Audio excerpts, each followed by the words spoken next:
Dans cette vidéo, on va voir comment mettre en place les bases d'une automatisation avec Power Automate. Premièrement, l'idée, c'est de tout créer à l'intérieur d'une équipe parce que de cette manière-là, si quelqu'un quitte l'équipe, ben, les documents vont encore être disponibles, alors que si quelqu'un a ça dans son OneDrive personnel, par exemple, et que la personne quitte le centre de service, alors là, ça peut être un petit peu plus problématique. Donc, ce que j'ai fait, je suis venu dans mon équipe à moi, l'équipe Récit FGA et FP de Montréal. Dans Fichier, j'ai fait Nouveau, Dossier, Power Automate. Donc, ici, j'ai un dossier Power Automate et tout ce que je vais mettre dedans va être partagé à tous les membres de l'équipe.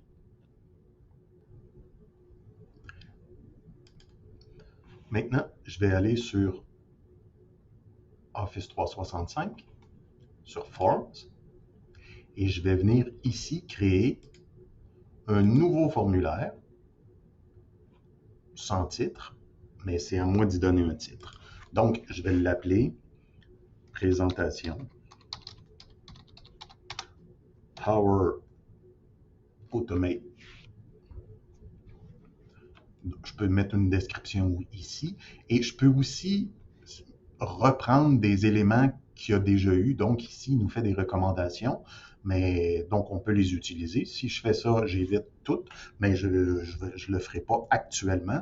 On va voir étape par étape comment ça fonctionne. Dans les questions, première chose, ce qui est essentiel, c'est qu'il faut avoir en tête toutes nos questions. Parce que si on souhaite rajouter une question une fois que la planification est faite, c'est vraiment compliqué parce qu'il faut refaire plusieurs étapes et on travaille pour rien.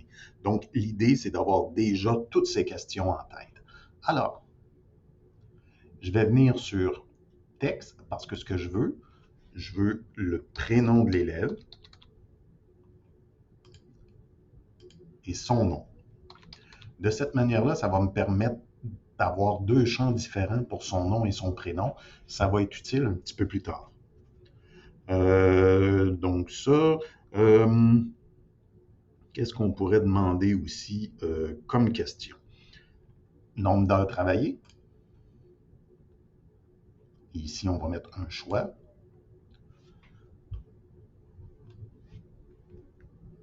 Heures travaillées par semaine.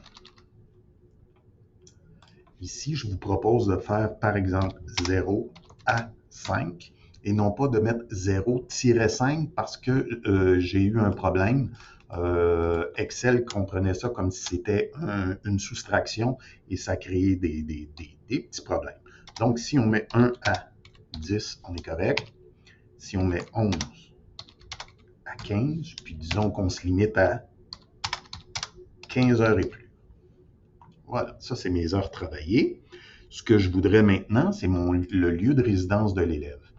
Lieu de résidence, on peut le mettre en question ouverte comme ça. Donc, où habitez-vous?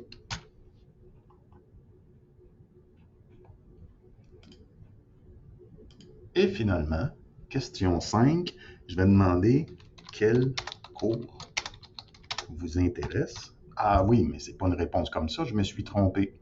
Alors, c'est pas une réponse ouverte que je veux, alors je vais venir l'effacer, puis je vais venir en choisir une, ici.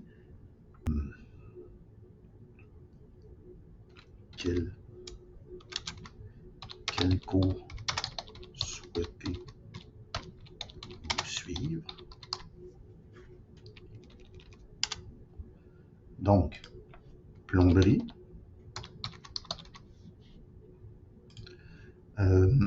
santé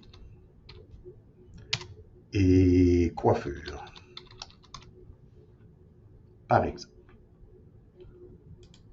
Voilà. Donc, mon document est fait, mon formulaire est fait.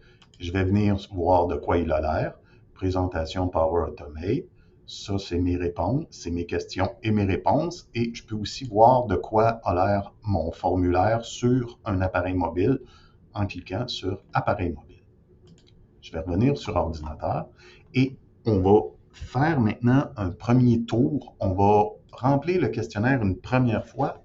Ce faisant, ça va déclencher la création du Excel dans lequel on va aller déposer nos documents, nos réponses, parce qu'on voit ici qu'il n'y a pas de réponse, donc je ne peux pas ouvrir Excel. Alors, je vais venir ici sur Aperçu, je vais remplir le questionnaire.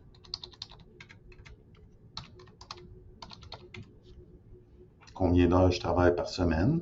Ben, mettons 6 à 10. Où habitez-vous? Ici. Et qu'est-ce que je veux faire? Un cours en santé. Envoyer. Donc, si je reviens ici, on voit que j'ai une réponse. Alors là, je vais pouvoir, en cliquant dessus, je vais l'ouvrir dans Excel. Je vais venir l'enregistrer dans un document. Ça pourrait être, par exemple, sur le bureau pour tout de suite, quoique ce n'est pas l'idéal sur le bureau, ou dans téléchargement. Mais mettons ça ici, tiens, dans celui-là. Voilà. Maintenant, je vais ouvrir mon fichier Excel en venant ici dans mon explorateur de documents, ici comme ça, et j'ai ici présentation que je vais ouvrir. Donc, j'ai mes réponses qui sont ici. Ce que je vais faire fichier, enregistrer une copie, et je vais aller l'enregistrer non pas dans le OneDrive, mais dans site CSSPI. Alors ici, on voit toutes les SharePoint. Ça, c'est le signe de SharePoint. Donc, moi, je veux mettre mes informations dans Récits FGA et FP de Montréal, dans la section Documents, dans la section Générale, Formation, Power Automate. Donc, je peux faire ici, je vais venir enlever parce que c'est pas pratique.